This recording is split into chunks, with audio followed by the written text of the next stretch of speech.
be good. Is it gone? Good?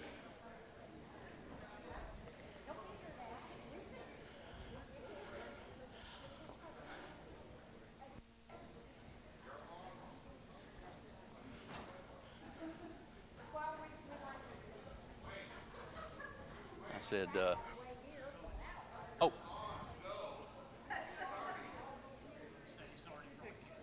okay. I'll be good.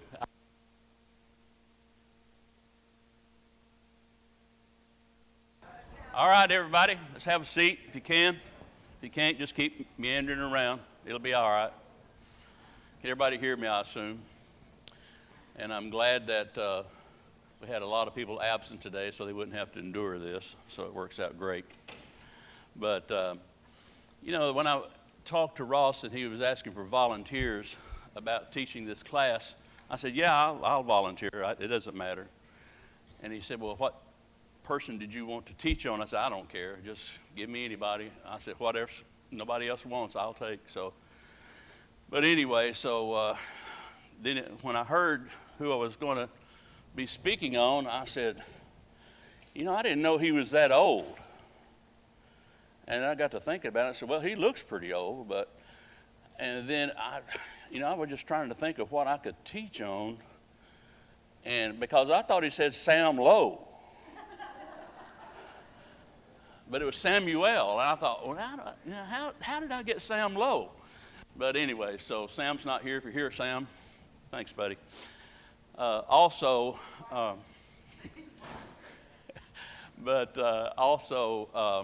don't know if you've ever heard this story. Many of y'all remember Jerry Clower, the comedian from Mississippi. He talked about this gentleman one time that gave a lesson on astrophysics and had a chauffeur to drive him around the country. As the chauffeur was driving around the country, and he kept giving the same speech over and over and over again, he said, buddy, I can give that speech better than you can. He said, you think you can, huh? He said, yeah, I know I can give that speech better than you. He said, well, I'll tell you what you do. You pull this car over and we'll exchange clothes. And you give the speech tonight. He said, okay. So they pulled over, they exchanged clothes. They got to the venue. The guy got up and gave the speech just as good as anybody had ever given that speech. And the professor was just in awe. He said, man, he did a great job. And at the end of the presentation, one gentleman raised his hand and said, sir, I have a question. And he asked this question about a mile long about physics and everything. And he said, where are you from? And he told him where he's from. So where'd you go to school? And he told him, he said, you ought to be ashamed of your college and your university for teaching you that you have to ask such a stupid question like that. It's so crazy, I'm going to let my chauffeur answer that question. So my chauffeur sitting back here in the back, if y'all got any real questions, Ross said he would answer them. So there we go. We're talking about the life of Samuel, and it's a very interesting study. And this morning, feel free to talk up at any time you want, because I'm sure you'll get tired of listening to what I have to say. But talking about Samuel, he was a prophet, he was a judge, he was a leader, he was a faithful servant, and he was the bridge between the judges and the kings during the Old Testament times and all the writings. And also, today we want to think about, and our theme is listening to God and obeying God. And Samuel really was at a turning point in the Bible, since we're going from judges to kings, and his life is very interesting. And as you know how it started out, Hannah was barren, and the other wife was not. So she kept teasing Hannah about, you can't have any babies. You can hear it now. Said, I can have babies, you can't.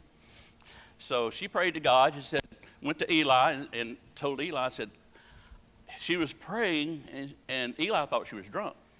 Said, no, I'm not. She wasn't, words weren't coming out of her mouth. She said, no, I'm just praying to God that he will unloose me so I can have children. So she prayed earnestly, And she prayed fervently, and God answered her prayer that she could have a child. Because what was her promise to God? That if she had a child, she would devote the child to God for the entirety of his life. Now, that sounds, and we've all, how many of you have worded a prayer and promised something to God? You don't have to raise your hands. I know all of you have done it. And another thing I know is that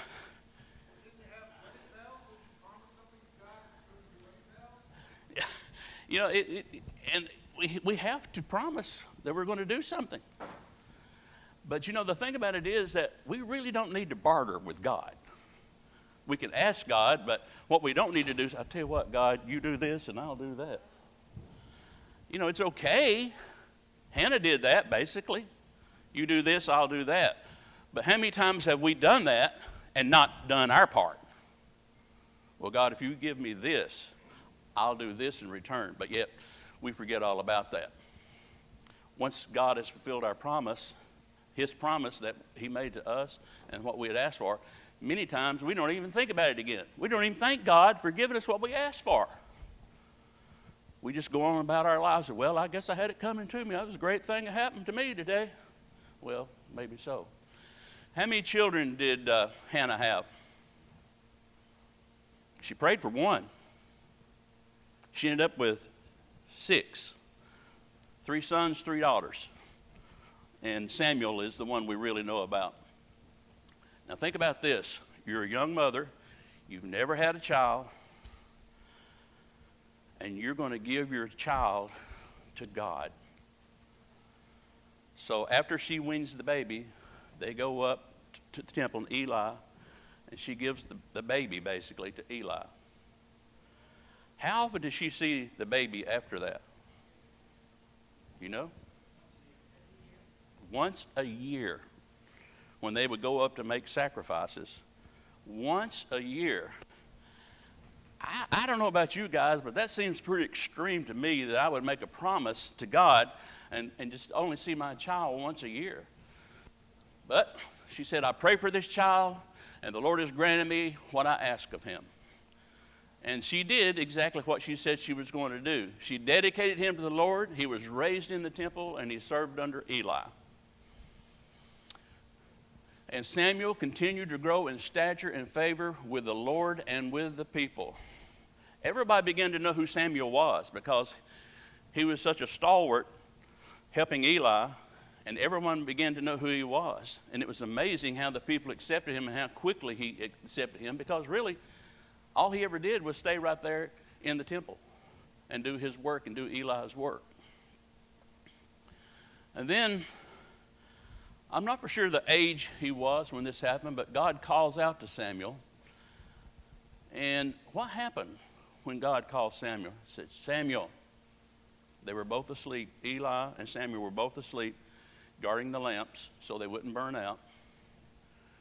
And Samuel gets up and goes into Eli and said, hey, what do you need? I didn't say nothing. Go back to bed. So Samuel goes back to bed. And then again, Samuel, he gets back up, goes back into Eli and said, hey, what do you want? I didn't say nothing. Goes back to bed. And then the third time, Samuel, he goes back into Eli. The third time it says, what is it that you want? He said, I'm not talking to you. It must be God talking to you. So he goes back in, and then he learns to listen and he learns to obey. He says, speak, Lord, your servant is listening. Because that's what Eli told him to say. Speak, Lord, your servant is listening. So that's what happened. So he was listening. And then, we'll back up one here. But anyway, so the next morning, when Eli gets up, he said, hey, by the way, I just happened to notice you were talking to God last night. Can you imagine this conversation? And Samuel was what? He was afraid. He didn't want to tell Eli this story because it wasn't a good one. But he said, no, No. You're going to tell me, and you're going to tell me exactly what God told you. Don't tread lightly around this. Tell me what he said. And basically, God had told Samuel to tell Eli, you're in big trouble. You're in very big trouble. You're not doing what you're supposed to do, and your kids certainly aren't doing what they're supposed to do. And you know it's going on, and there's going to be a reckoning. So after Samuel tells this, he is out teaching the people because Eli is still there, but he's getting older and older and older, and Samuel's out calling for repentance for all the people. And he says, people, we have to return to God. We have to return to God. And the reason they had separated from God a little bit is because of, part of it was Eli's sons. They were crooked. They were crooked people. And Eli knew it, and he did not one thing about it. But God is going to deliver them. Now, one thing I tried to search this week in studying for this is, how many times did the people of Israel turn their back on God? It's at least, I think, about 17 or 18 times we have recorded. There's about 7 or 8 major ones and then a few others. But it just seems like to me, every chapter you go through, well, we had a judge for 40 years, and then all of a sudden he died, and we went back to idolatry. So 18 more years goes by, then we get another judge, and we all come back to God, and then all of a sudden he dies, and we go back to idolatry. It just happens all the time. Even when the children of Israel were living in the wilderness, and Moses goes up onto the mountain, what happened while he was gone? They built an idol. I mean, I can't understand it. I really have a hard time understanding it. Of all the miracles he's done so far with the children of Israel, giving them manna, doing everything that they needed, giving them water, whatever it is, they have it. But yet, they turn their back on God. It's just the strangest thing to me. Now, then again, shift it over to a few thousand years later. Jesus is coming into the world. What do the people do with Jesus? The majority of the people. It's not real. He's not the Son of Man. You can't believe what he says. We don't believe that at all. So, let's face it, people. We're not a very good bunch of humans, the way we do things. Our history has not been very good with God. We're thankful now that God gives us his grace. But thank goodness for that, because we would be in a heap of trouble. So when Samuel's out preaching, here's one of the statements from the people who are in the community there. It said, thus far the Lord has helped us. Thus far. Like, is he going to quit sometime soon? He never has. So anyway, Samuel, let's talk about Samuel as a father. Now, we've already know about Eli's kids. They were rotten. Now, let's talk about Samuel's sons. They were rotten. You see a pattern here? I mean, the kids were doing things that they weren't supposed to do. And Samuel was one of the best men to ever walk the earth. But yet his kids were out here doing these awful, awful things and perversing the scripture and how things are supposed to be offered and what they should eat and what they shouldn't eat. But yet, life goes on.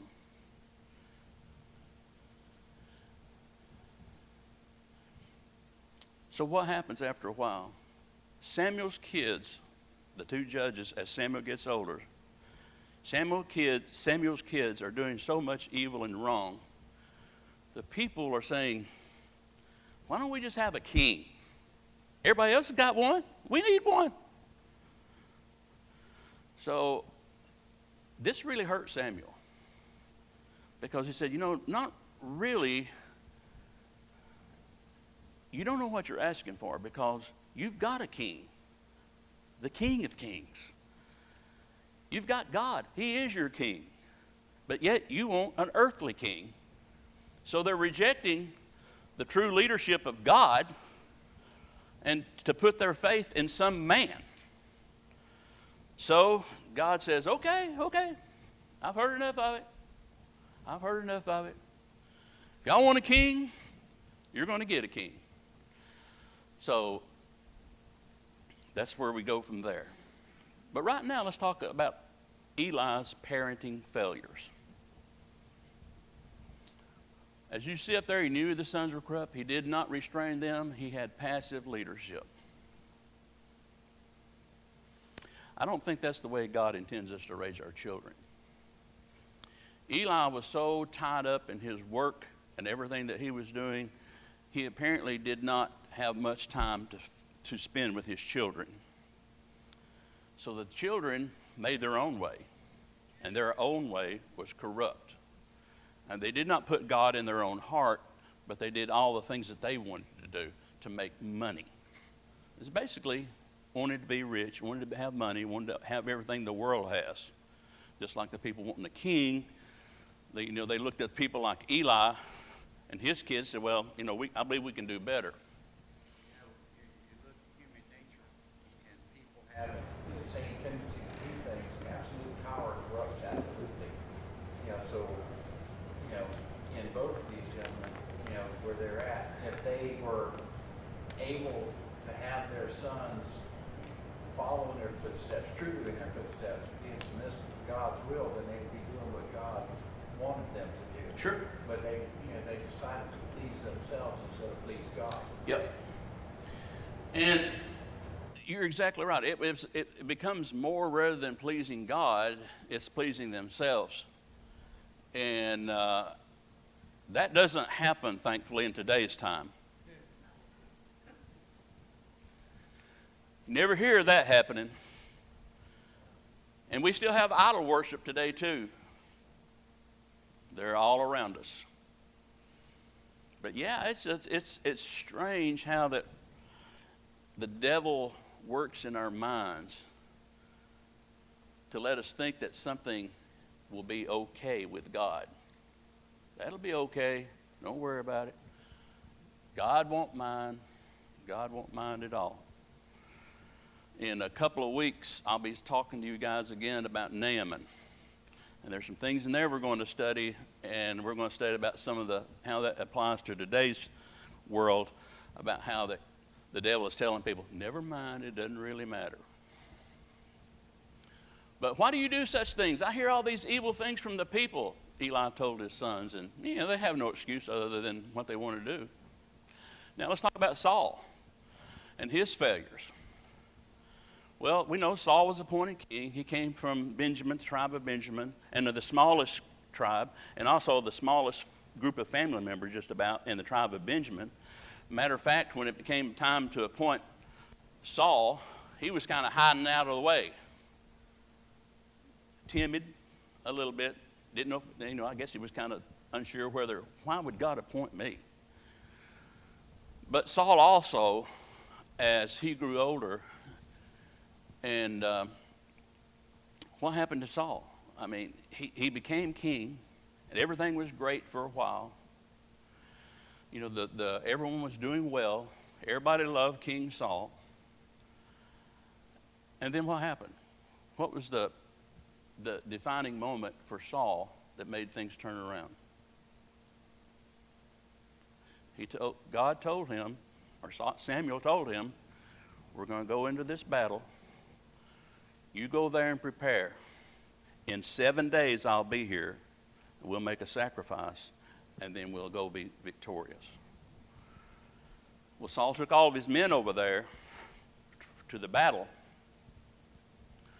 and they saw these Philistines out there and thought, whew, man, we are vastly outnumbered. This is a spooky situation. So what happened? They began to disperse, hiding in caves and everything like that. They were scared. They knew they were going to get slaughtered. So Saul saw all these men leaving him and being scared. I got to do something. I have got to do something. And that's where it all began to slowly go downhill. What did he do?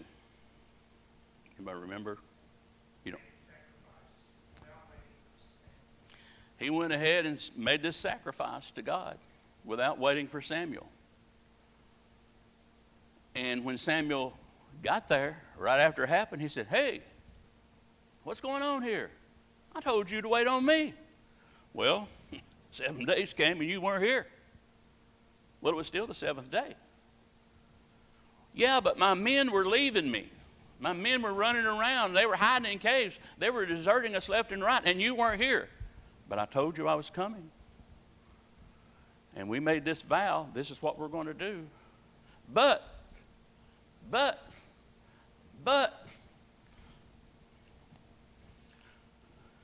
sounds pretty familiar.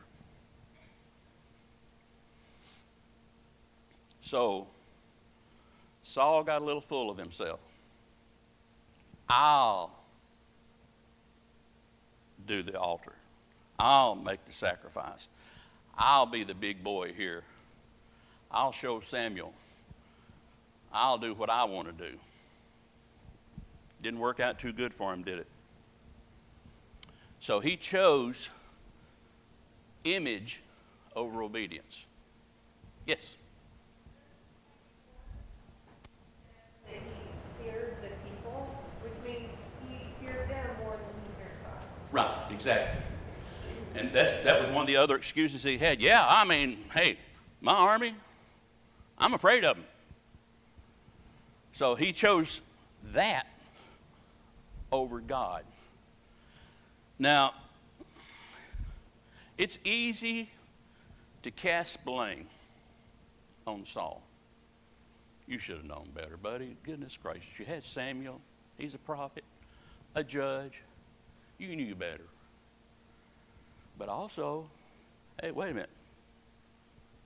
Samuel sought me out because I was taller than everybody else.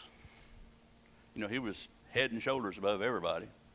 He was good looking and smart. And I know when I read over this, I thought, this sounds a lot like me. But no, it doesn't. Except for the tall, handsome, and smart part. But anyway, so he chose Saul for those reasons. So I guess he was thinking, I'm pretty good on my own. Look what I've done. I've led these people all these years. We're doing pretty good. To obey is better than sacrifice, and to listen is better than the fat of rams. Obedience is better than a sacrifice. And that's what happened here. He disobeyed, and the sacrifice really didn't mean anything of what it should have meant. So, all this goes about, and as you read further, it became apparent, and God told Samuel that, I can't let this man be king. And Samuel was sick. He was so upset that a man that he had chosen to be the first king had turned out like he did. And he was sick, just worried about this because it just upset the apple cart, so to speak, in so many ways. So he's laying around moping like a lot of us do when we don't get our way or something bad happens. He was laying around moping in his condo, and he didn't have it rented out right then. He was saving it for summertime. But anyway, he was laying around in his condo, moping around. And then his wife said, what?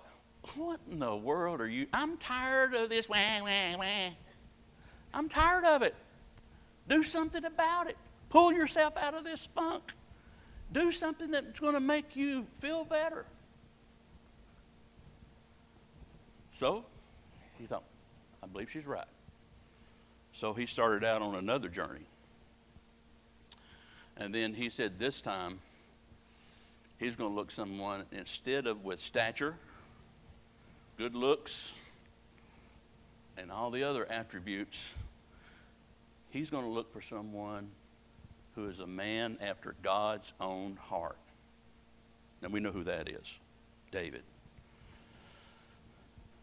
So he's decided that the first way that the king was chosen probably didn't work out for the best, no doubt about it. But there were a lot of lessons to be learned. Now, as we know, David wasn't perfect, but he was a man after God's own heart. He did make mistakes, but he still was a man after God's own heart. He was known for that.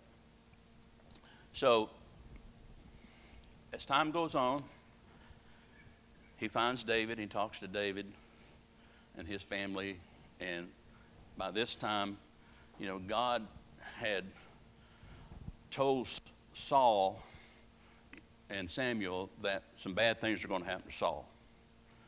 So basically, Saul was visited by bad things, an evil spirit of some sort that God let him have on him from time to time. The only way that he could be of sound mind when that happened to him was by what? You remember? David playing the harp. So when they found out this would happen, the family sent out and said, hey, David can play. Let's call David. Let's see if David could come in here and help him. And he did. And then he found out that, it really relaxed him. It really calmed him down. It made him feel real good. And he began to really, really, really like David. But that's a lesson for another time. Man, we have a tendency, as it says here, in 1 Samuel 16 and 7, man looks at the outward appearance, but the Lord looks at the heart. I think we all have a little bit of problem with that. I think we all like to associate with a certain kind of people sometimes, and people that we feel like more like us, but we don't necessarily always look at the heart. But once we do, as Christians, once we do find people, I don't care what stature they're in, if they've got a good heart, it's so evident to us when we talk to them and visit with that person that they are really, really, really good people. Forget about all this other stuff. It's not important. But that person is a very, very, very good person because their heart speaks to you in the way they talk, the way they represent themselves, the way they present themselves, the way they carry it forward with their lives. It's evident that they're good people. And over in Ephesians it says, fathers, do not provoke your children to anger, to bring them up, but bring them up in the discipline and instruction of the Lord. So in looking at Eli and Samuel, there were some problems there.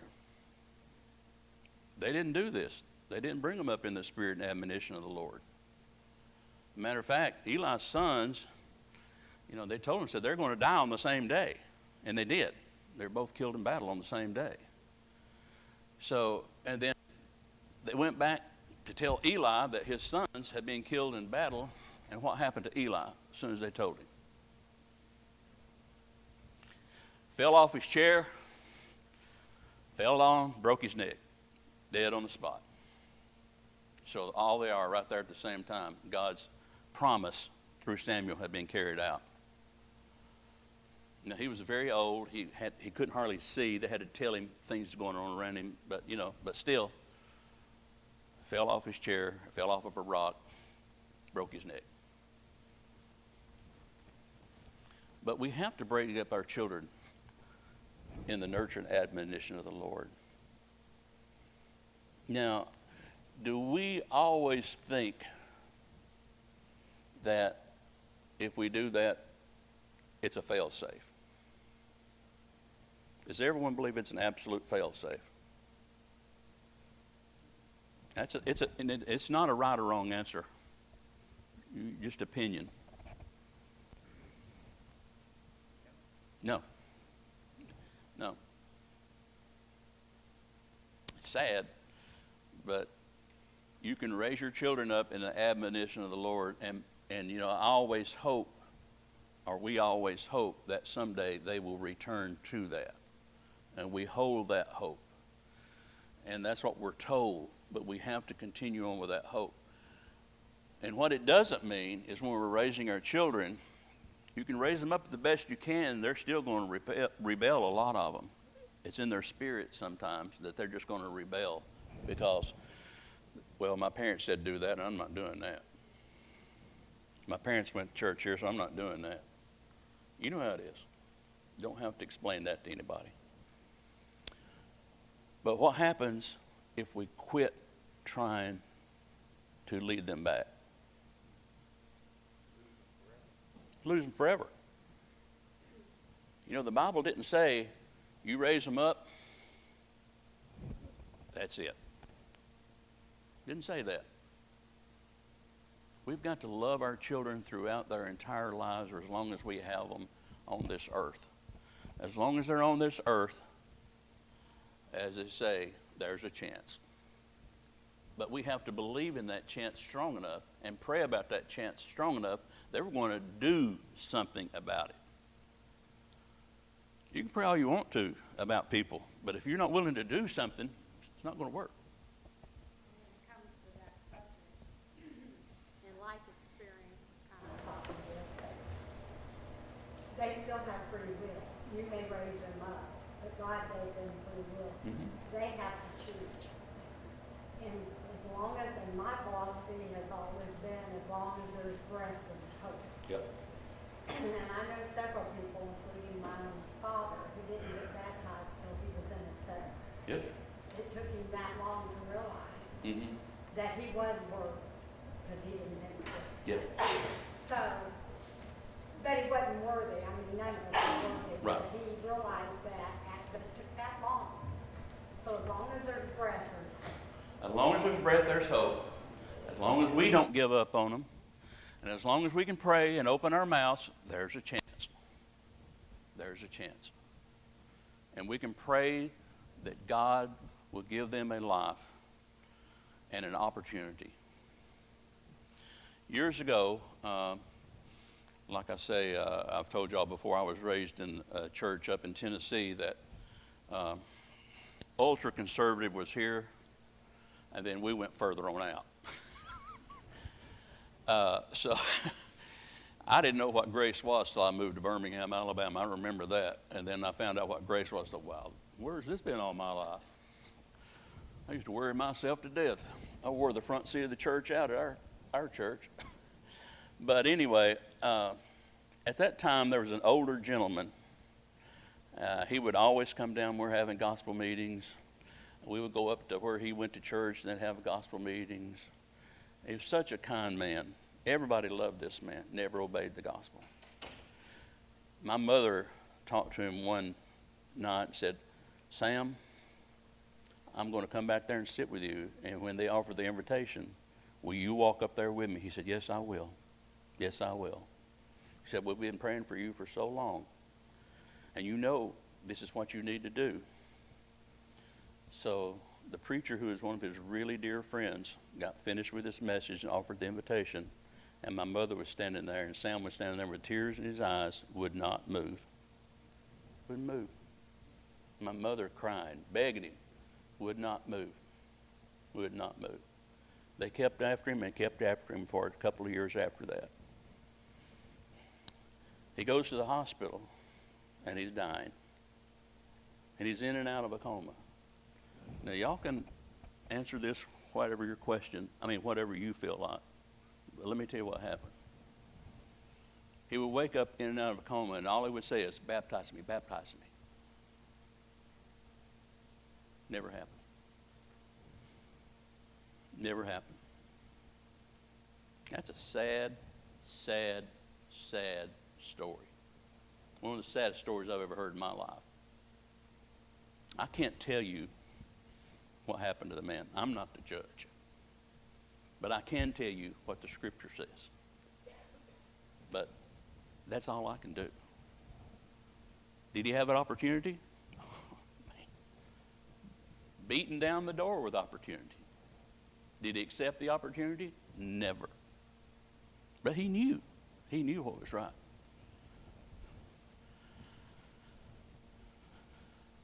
Sad story.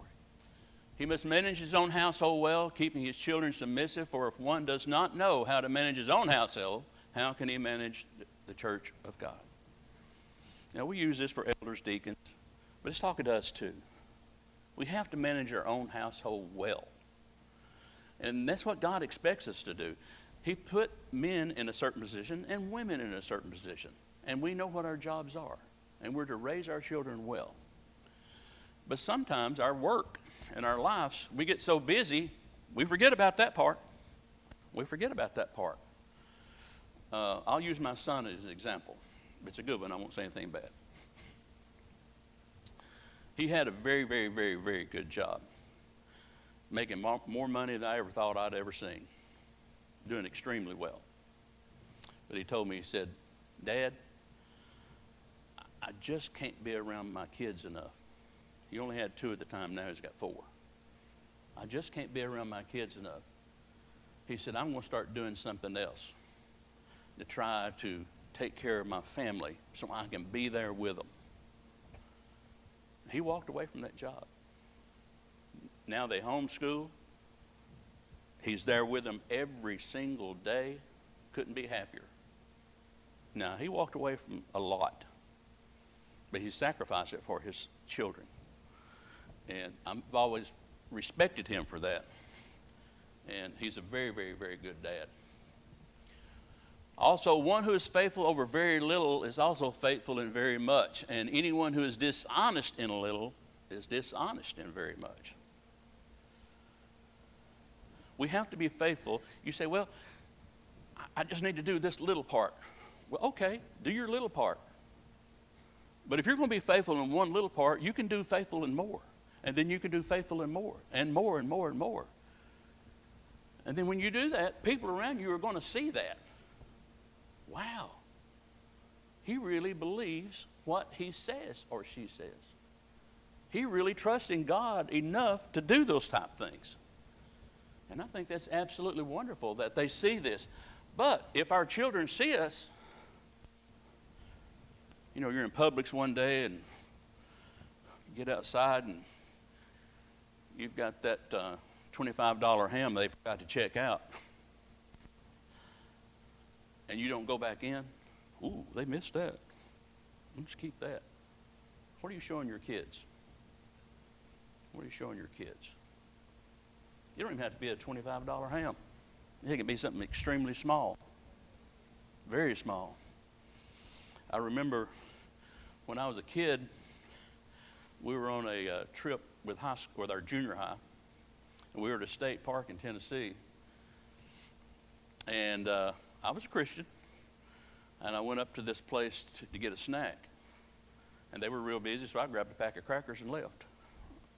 And I thought, got by with that one. Nobody saw me get those crackers.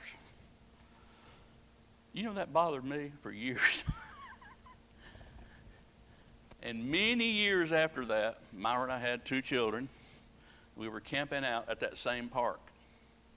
I go down to that same store, and I put $1 up on the counter. I said, what's this for? I said, just forget it. I couldn't stand it. I had to pay for that. But, you know, something like that can affect you. And if our kids see you do something like that, they're going to learn from it. And I told the kids what happened. Wow. You could have just forgot it, Dad. I said, yeah, I could, but I couldn't. I just couldn't do it. Key takeaways. Samuel and his faithfulness. He was an extremely, extremely faithful man. He went through a lot with his own sons. He went through a lot with Saul. He went through a lot with Eli. And then he went through a lot with David. Eli, what we learn from Eli, don't be passive.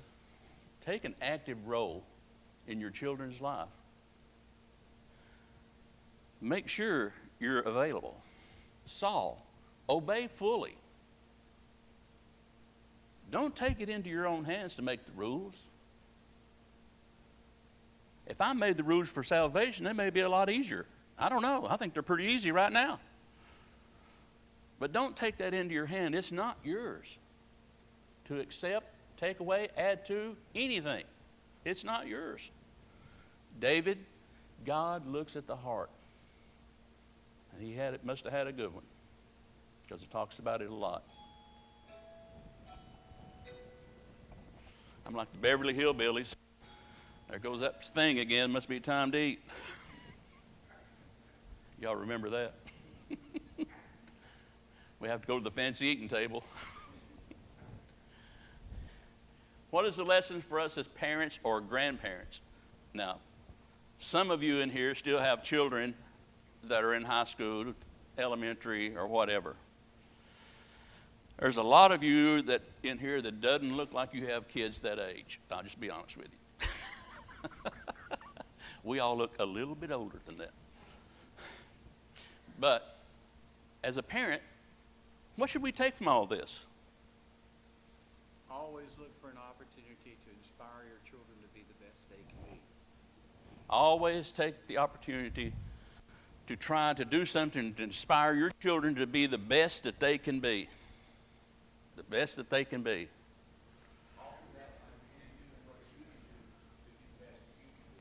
Yeah, be the best you can be. What did I say?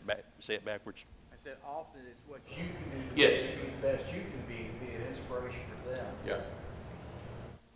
And it's not that hard.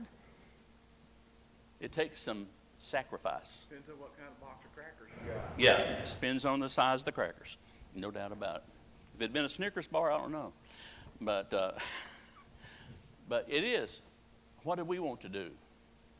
What can we do to make our children better every day?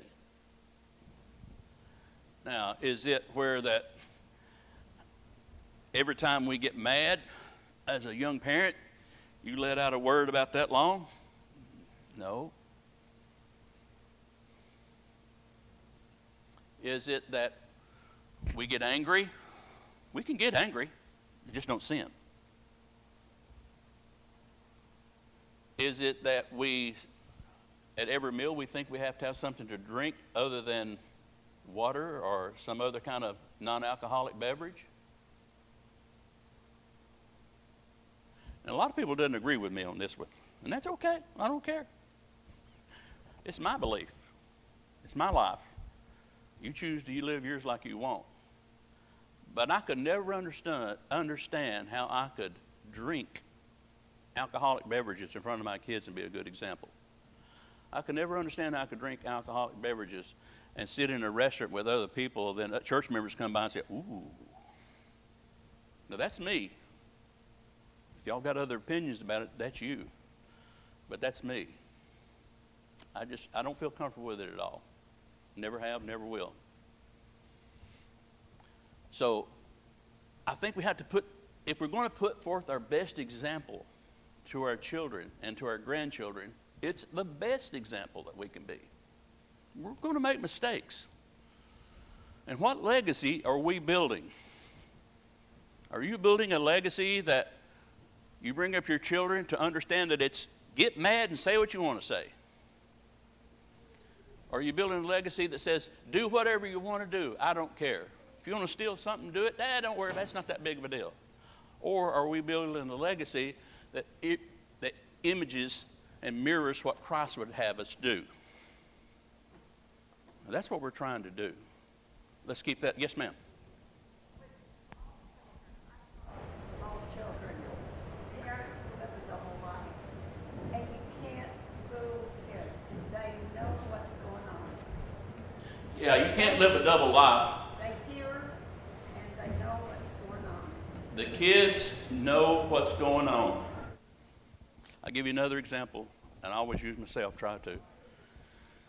We were working in Birmingham. I'd bought my daughter a car, and I was hammering up a piece of metal underneath the porch. And the kids were holding it up, and Myra was holding it up, and it slipped, and I hit my hand, hit my thumb. And I said a word that was uncomely, unbecoming. And the kids like to have died. They started laughing, and they knew I was mad, and I said, I am so sorry for saying that. They said, Dad, we never heard you say anything like that. I said, well, good. Hope you don't hear it again. What's going on at home. I used to have a conference with all of the parents one time, and I would say, I'll make a deal with you. I won't believe